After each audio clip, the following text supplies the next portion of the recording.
if you picture, the guy Cy from Duck Dynasty with the real long beard, this guy is a fan of our Bluegrass Wednesdays. You sent him an autographed CD of your new Bluegrass CD in the mail, which is an incredible album. And his name is Keith, and he wanted to say something to you here real quick. Keith, are you there? Yes, sir. Keith, you're on the phone with Stephen Curtis Chapman. What would you like to say? Hey, Stephen, I appreciate it greatly. Greatly blessed to tears of joy. Almost every time I hear it, the first 3 times I had to quit. I need to drink more water. Thank you, thank you, thank you. Oh, brother, thank you. That means so much, buddy. I really, I'm so grateful. This is one of the most special recordings I've ever gotten to do, just for a lot of reasons, getting to have my father and my brother involved, and really a lot of my family members, my son and daughter-in-law, but and just singing those songs that are such a part of my journey and my story, and the truth that has sustained me and inspired me to write all the other music I've done all these years. So it means so much to hear that it's touched you and encouraged you and blessed you. So thank you, my brother Keith. Keith, how long you been listening to bluegrass music? Oh, probably 50 years. 50 years. Well, we just wanted to loop you in there for a minute, Keith. So thanks for picking up your phone, and I hope you have a good day, okay? Thank you much. All right. Bye-bye. Okay, he had no idea he was going to be called by us there, but I just thought we sent him a copy of your albums. I love it. Well, hey, so thank you for giving us a few minutes here, and we just about flipped because a lot of times what we do on Wednesdays is we play the song "I Saw the Light" and "I'll Fly Away," the one that David Crowder did, and just kind of get people going on Wednesday mornings. And now you've given us a whole album of bluegrass. The idea was here just to kind of talk through, why you decided you wanted to do this. I know you kind of laid that out in your first track, "Where the Bluegrass Grows," but tell us what's in your heart behind this thing. Yeah, I always, sometimes with albums, it's like, well, tell me where this came from or what this is about. And I thought, for those that I might not ever get to really answer that question for, I should just go ahead and put it in the opening track and then, answer all the questions, right out of the gate, and it really is. I could almost quote the lyrics and say, well, the first memories I have, first sounds I remember as a little boy growing up in Kentucky were the sounds of my dad playing his guitar, his acoustic guitar, and his buddies, Scotty Henson playing the banjo, his other best buddy he grew up with, Jack Curtis Martin, which is where my Curtis middle name comes from, was a world-class dobro player, and he went on to play with Lester Flatt and Earl Scruggs and play on the Opry, and I mean he did quite well, and so those are my earliest memories were that kind of music, hearing my dad play that music, hearing his on the weekends he played in a group called the Village Singers. They were a folk bluegrass group, and he was really, really good, and they were really good. Had a couple of recordings, and so I've always loved that music. I mean, if I come across it on the radio, if I hear it playing somewhere, it's that sound that touches something really deep in me, because that's just it's where my deepest roots are, and so the title Deeper Roots, Where the Bluegrass Grows. I think not only the music, but then when I started singing with my family, and I've been talking a lot about this, in the last couple of years, because I've been doing the solo tour, kind of a night of remembering and telling my story, my journey. Yes. As I wrote it in my book, and we talked about that before. Constantly stirring that pot, I guess. Stirring that up inside my soul of, man, these memories and the music I grew up with, and the hymns, and the, singing with my family, singing with my brother. All of that has stirred that up a bit to think, gosh, I would love to revisit that music, especially, just given that my dad is almost 80 years old. He'll be 80 in June. He's, still sings great, but he's had some health issues, and he always complains, I can't sing like I used to. I don't have enough air. I don't know what's wrong. I can't. And I'm like, well, Dad, might be that you're 80 years old. That has something to do with it, but he still sings great for even a 60-year-old man or 50. But I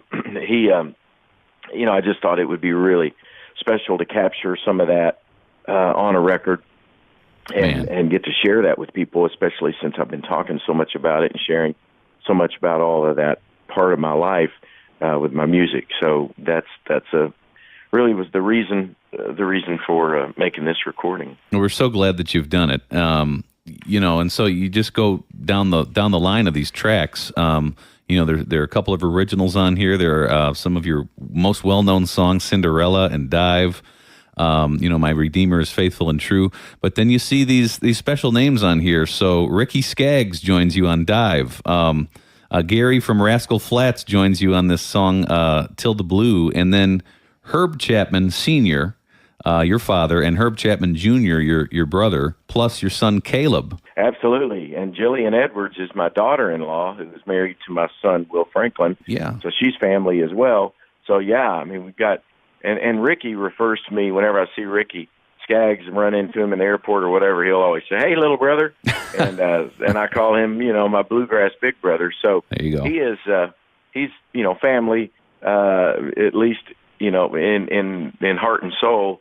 And so, it's really, it was really, really an honor to have Ricky Skaggs. I mean, if someone would have told my, 18, 19-year-old self that someday you'll get to do that with Ricky Skaggs on, a song that you wrote, I would have thought they were crazy. And, so I just, to get to do that with Ricky is such a blessing. And then Gary Levox with the Rascal Flatts is just another dear friend, great brother. We had talked over the years about, when are we going to do something together? His wife is so sweet. She's a big, big fan of mine. She's been after him. He tells me anyway that she's been after him for years. When are you going to sing us do that with Stephen Curtis Chapman? I love his music. All right.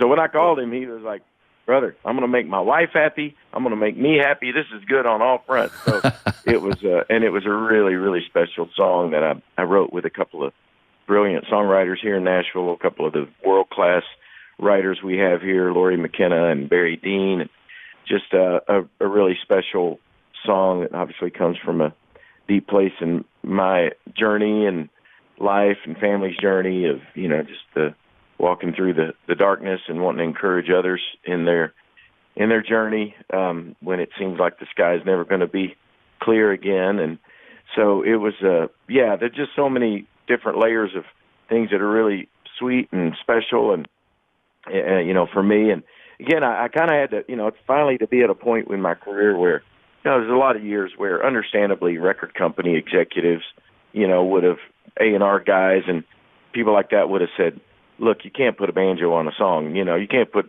dobro, banjo, man fiddles. They'll think you've gone country. They'll think you've lost your mind. What are you doing? Playing that music." And and Stephen's there. He does Dive and Great Adventure, Saddle Up Your Horses, and rock and all that and rap. You've done rap. Don't discount yourself.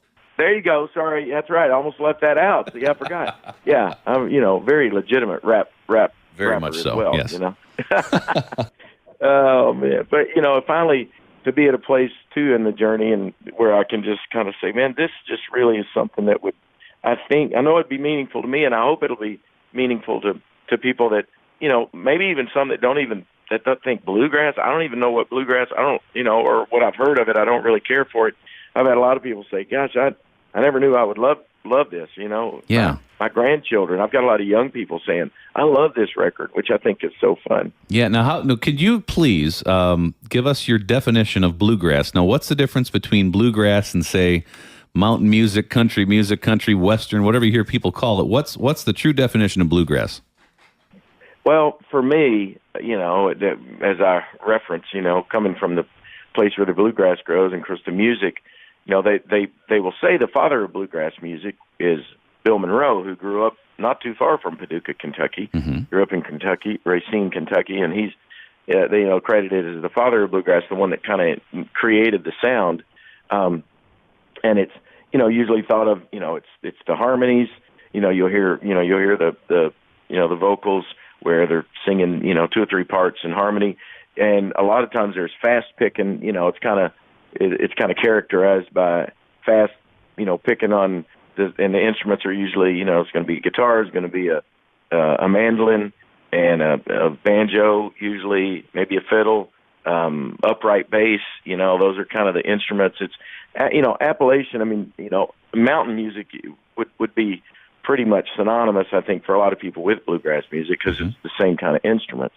But I think what probably, and again, I don't know if there's a definition, but more for me, when I think of bluegrass, it's those harmony sounds, the vocals. It's not all fast up tempo, upbeat things, but it's more the instrumentation. But then it is characterized by just a lot of great picking. I mean, as I said on this, the credits of this album, the real stars, the rock stars on this album, are the players, the pickers, as they call, as we call ourselves in that world, the pickers, which I'm not really. I only play along. These are the real pros. They let me play along, but the guys who are really those world class bluegrass pickers that I got to use on this record. Andy Leftwich is an amazing mandolin player, played for years in Ricky Skaggs' band, Kentucky Thunder. Actually, a lot of the guys came from Ricky's band or have been a part of it over the years. Yeah, Scott Mulvihill, the guy that plays the stand-up bass there, is incredible too, man. Yeah. People got to check him out. He's amazing musician, plays with Alison Krauss and Union Station, of course. But yeah, Matt Menifee plays banjo on this record. He does a lot of touring with Mumford and Sons. But he's just a world-class banjo player. Keith Sewell plays guitar. He used to play with Ricky for years. Justin Moses, on banjo on some of the songs. Rob Ikes is a dobro player who plays on tons of records, just an amazing musician. So all those guys are, just incredible. Yeah. When you go down the track listing, it's just such a fun thing to listen to and meaningful. People have already been telling us, they're crying as they listen. But thinking about the hymns and the gospel songs on here, Victory in Jesus, Great is Thy Faithfulness, How Great Thou Art, I'll Fly Away, I'd Rather Have Jesus. I mean, many of these with your brother and your dad that you're singing. I mean, it's hard to probably ask if you have a favorite, but any of those stick out as being particularly meaningful to you? I think one of the ones that's really special, I mean, obviously to get to sing, Great is Thy Faithfulness and My Redeemer is Faithful and True, which is a song of mine that was on my very first album, just to kind of full circle back to that and realize how many of the old hymns really have influenced and inspired many of my songs over the years.